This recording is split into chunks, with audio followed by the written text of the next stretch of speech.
Selamat pagi Bapak Ibu Saudara yang dikasihi Tuhan.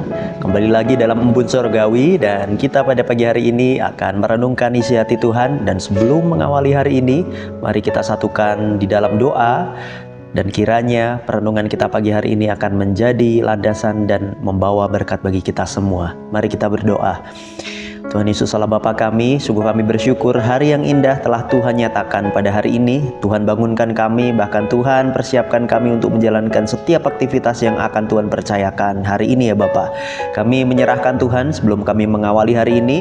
Kiranya firman-Mu ini menjadi landasan yang teguh, dan melalui firman ini kami dapat bertumbuh dan kuat di dalam Tuhan ya Bapa. Di dalam nama Yesus Kristus kami berdoa. Terima kasih Tuhan, haleluya, amin. Bapak Ibu Saudara yang dikasihi Tuhan, masih ingatkah tema kita di minggu ini? Dan tentu saja ada satu pertanyaan yang akan mengawali untuk menjadi pembawa renungan bagi kita hari ini. Pertanyaan tersebut akan saya nyatakan kepada Bapak Ibu Saudara, yaitu apakah kita sebagai gereja sudah menjadi rumah? Hal ini selaras dengan khotbah yang mungkin minggu ini kita bahas di dalam komsel ataupun kita renungkan di dalam ibadah doa, di mana gereja itu harusnya menjadi rumah yang nyaman, tempat untuk pulang, bukan hanya untuk singgah saja. Sehingga banyak orang-orang merasa bahwa gereja itu adalah kepunyaan mereka, dan gereja adalah tempat mereka untuk memulihkan dan tempat mereka untuk kembali lagi merasakan di mana mereka dapat diterima. Dan 1 Tesalonika 5 ayat 11 akan saya bacakan untuk Bapak Ibu Saudara. Beginilah firman-Nya, karena itu nasihatilah seorang akan yang lain dan saling membangunlah kamu seperti yang memang kamu lakukan. Ada hal yang menarik yang kita dapat perhatikan bahwa di frasa terakhir, seperti yang memang kamu lakukan. Di sini yang dilakukan oleh Paulus itu bukan program yang baru, ataupun bukan menawarkan ataupun mempromosikan hal yang baru.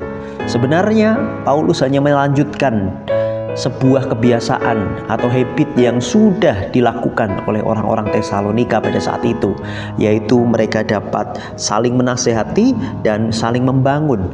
Dan ada sebuah pernyataan yang luar biasa, di mana dua perintah ini tidak hanya sekedar pernyataan belaka atau perintah belaka, di mana nasihat pun bukan hanya sekedar dari lisan atau tutur kata saja, tetapi pun kalau kita melihat dari hal di mana teks aslinya, nasihat itu berbicara tentang saling memperhatikan, bahkan lebih dalam lagi, di mana kita diminta untuk saling menyatakan kerinduan kita, hati kita untuk dapat mendoakan, bahkan juga memberikan semangat kepada setiap orang-orang yang tergabung di dalam satu komunitas gereja tersebut.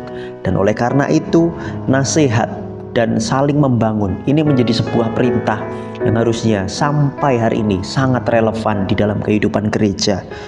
Namun, apakah kehadiran kita di gereja itu membuat orang semakin kuat? Atau malah justru kehadiran kita di gereja malah menjadi batu sandungan bagi orang-orang yang melihat? Hal ini menjadi sebuah perenungan bagi kita hari ini.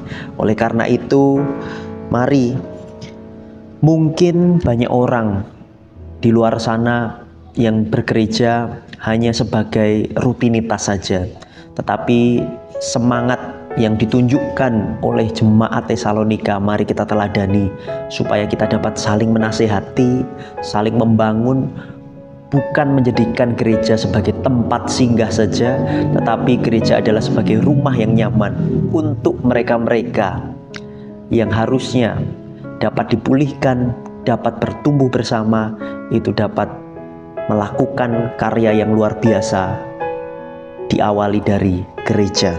Dan oleh karena itu, sebagai penutup hari ini, jangan bertanya apa yang saya terima dari gereja, tetapi cobalah kita merenungkan. Bertanyalah juga, hari ini Tuhan, siapa yang perlu saya doakan?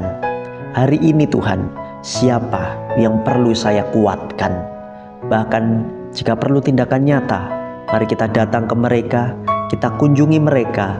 Bahkan ada satu kata yang mungkin bisa membuat mereka semangat, ataupun satu kalimat saja bisa menyadarkan mereka bahwa Tuhan Yesus itu baik buat saya, buat Bapak Ibu Saudara, dan tentu saja buat mereka juga. Mari kita bersama-sama merenungkan apa yang menjadi isi hati Tuhan pada hari ini, dan kiranya Tuhan Yesus memberkati kita semua. Gereja adalah tempat kita pulang. My home, my church. God bless you all.